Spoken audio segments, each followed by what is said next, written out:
Crunch the numbers. Zoho ബുക്സിൻ്റെ ഈ സെഷനിൽ നമ്മൾ ലാൻഡഡ് കോസ്റ്റ് എങ്ങനെയാണ് സോഹോ ബുക്സിൽ റെക്കോർഡ് ചെയ്യുന്നത്, അതേപോലെ ഒരു പർച്ചേസ് ബില്ലിന് എഗനസ്റ്റ് അതെങ്ങനെയാണ് അലോക്കേറ്റ് ചെയ്യുന്നതെന്നാണ് നോക്കുന്നത്. ആദ്യമായിട്ട് ലാൻഡഡ് കോസ്റ്റ് എന്ന് പറയുന്നത് ഒരു പർച്ചേസിന് റിലേറ്റ് ചെയ്യുന്ന ഒരു എക്സ്പെൻസ് ആണ്. അത് പക്ഷേ നമുക്ക് ഡയറക്റ്റ് പ്രോഫിറ്റ് ആൻഡ് ലോസ് അക്കൗണ്ടിലേക്ക് എക്സ്പെൻസ് ആയിട്ട് ബുക്ക് ചെയ്യാതെ ആ പർച്ചേസിൻ്റെ പ്രൊഡക്റ്റ് കോസ്റ്റിലേക്ക് തന്നെ അലോക്കേറ്റ് ചെയ്യണം. പ്രൊഡക്റ്റ് കോസ്റ്റിലേക്ക് അലോക്കേറ്റ് ചെയ്യുന്ന സമയത്ത് അത് നമ്മുടെ ഇൻവെൻട്രി അസറ്റിൻ്റെ വാല്യൂ കൂട്ടിയിട്ട് അതിൻ്റെ കോസ്റ്റിലേക്കാണ് ഫെച്ച് ആവുന്നത്. അതിനൊരു എക്സാമ്പിൾ പറയുകയാണെങ്കിൽ, നമ്മളിപ്പോൾ ഒരു ഐറ്റം പർച്ചേസ് ചെയ്യുന്നത് ഇമ്പോർട്ട് ചെയ്യുകയാണ് ചെയ്യുന്നത്. അപ്പോൾ ഇമ്പോർട്ട് ചെയ്യുന്ന സമയത്ത് നമുക്ക് അതിന് കസ്റ്റംസ് ഡ്യൂട്ടി വരാം. ആ കസ്റ്റംസ് ഡ്യൂട്ടീൻ്റെ ചാർജസ് നമ്മൾ ഒരു എക്സ്പെൻസ് ആയിട്ട് ബുക്ക് ചെയ്യാതെ ആ പർച്ചേസ് ചെയ്യുന്ന പ്രൊഡക്റ്റിൻ്റെ കോസ്റ്റിലേക്ക് തന്നെ നമ്മൾ അലോക്കേറ്റ് ചെയ്യണം. ഫോർ എക്സാമ്പിൾ വേണമെങ്കിൽ നമ്മളൊരു ഐറ്റം 1,00,000 റുപ്പീസിനാണ് നമ്മൾ ഇമ്പോർട്ട് ചെയ്യുന്നത്. അതിന് വന്ന കസ്റ്റംസ് ഡ്യൂട്ടി എന്ന് പറയുന്നത് 10,000 ആണ്. അപ്പം നമ്മൾ ആ പർച്ചേസ് ബില്ല് ബുക്ക് ചെയ്യുന്ന സമയത്ത് അതിൻ്റെ കോസ്റ്റ് വരുന്നത് 1,00,000 ആയിരിക്കും. ഇതേപോലെ ലാൻഡ് കോസ്റ്റ് അലോക്കേറ്റ് ചെയ്ത് ചെയ്യുന്ന കഴിഞ്ഞിട്ടുണ്ടെങ്കിൽ അതിൻ്റെ കോസ്റ്റ് പിന്നെ 1,10,000 ആയിട്ട് മാറുകയാണ് ചെയ്യുന്നത്. ഈ ഒരു പ്രോസസ്സിനെയാണ് നമ്മൾ ലാൻഡഡ് കോസ്റ്റ് എന്ന് പറയുന്നത്.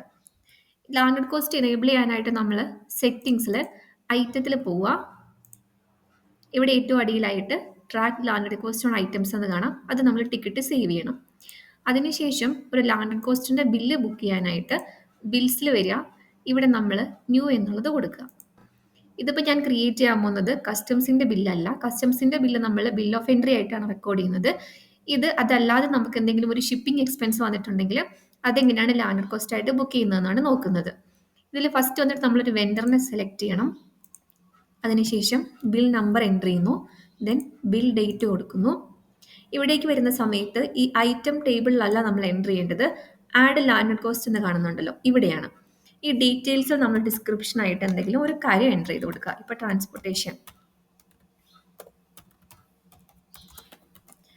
ട്രാൻസ്പോർട്ടേഷൻ എക്സ്പെൻസ് എന്നാണ് ഞാൻ അതിൻ്റെ നരേഷൻ കൊടുത്തത്.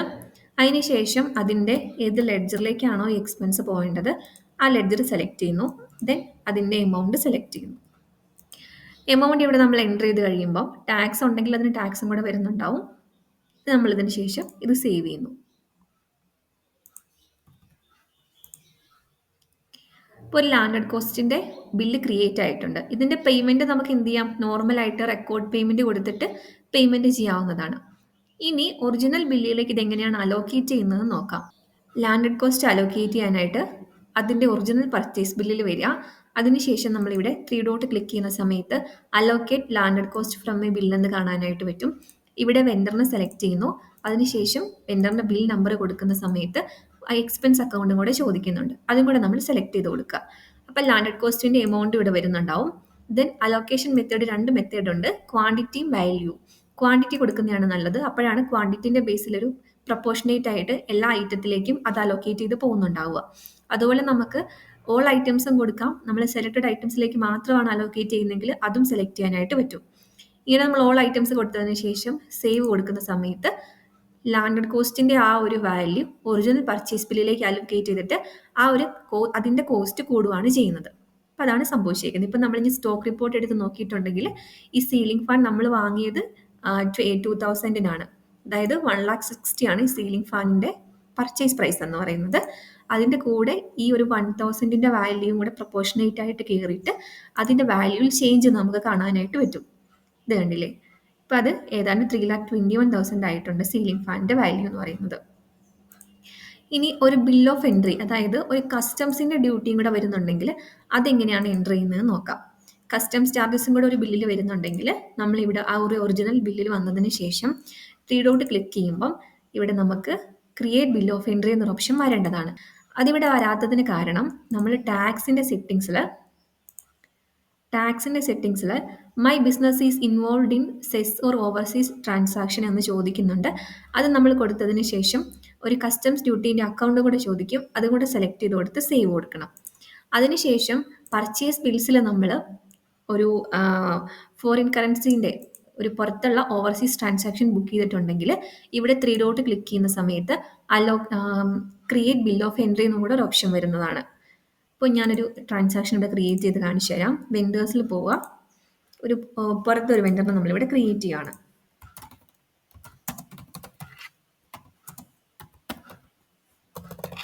ഇപ്പം നമ്മൾ ഡോളറിലാണ് ഇവിടെ ക്രിയേറ്റ് ചെയ്യുന്നതെന്ന് വിചാരിക്കുക. GST ട്രീറ്റ്മെൻറ്റ് എന്നുള്ളത് നമ്മളിവിടെ കൊടുക്കേണ്ടത് ഓവർസീസ് എന്നുള്ളതാണ്. അപ്പം ഇവിടെ കറൻസി ഡിഫോൾട്ടായിട്ട് INR ആയിരിക്കും വരുന്നത്. അത് ഞാൻ USD ആക്കി മാറ്റി കൊടുക്കുന്നു. എന്നിട്ട് സേവ് ചെയ്യുന്നു. ദെൻ ഇവരുടെ ഒരു പർച്ചേസ് ബില്ലാണ് ക്രിയേറ്റ് ചെയ്യാൻ പോകുന്നത്. ബിൽ നമ്പറും കൂടി ഇവിടെ എൻ്റർ ചെയ്ത് കൊടുക്കുന്നു. ബിൽ ഡേറ്റ് കൊടുക്കുന്നു. ഏതെങ്കിലും ഒരു പ്രൊഡക്റ്റ് നമ്മളിവിടെ കൊടുത്തിട്ട് ഇതിൻ്റെ ഡോളറിലുള്ള വാല്യൂ ആണ് ഇവിടെ കൊടുക്കേണ്ടത്. ഇപ്പോൾ നമുക്ക് എക്സ്ചേഞ്ച് റേറ്റ് ചേഞ്ച് ചെയ്യാനായിട്ട് പറ്റും. ഇപ്പം $1 എന്ന് പറയുന്നത് 85 ഇന്ത്യൻ റുപ്പീസ് ആയിട്ടാണ് വരുന്നത്. എന്തെങ്കിലും ഫ്ലക്ച്വേഷൻ ഉണ്ടെങ്കിൽ നമുക്ക് ഇവിടെ അപ്ഡേറ്റ് ചെയ്ത് കൊടുക്കാൻ പറ്റുന്നതാണ്. അതിനുശേഷം സേവ് ആസ് ഓപ്പൺ കൊടുക്കുമ്പോൾ ഒരു ബിൽ ഇതുപോലെ ക്രിയേറ്റ് ആയി. ഇനി നമ്മൾ ഈ 3 ഡോട്ട് ക്ലിക്ക് ചെയ്യുന്ന സമയത്ത് ക്രിയേറ്റ് ബിൽ ഓഫ് എൻട്രി എന്ന് കാണാം.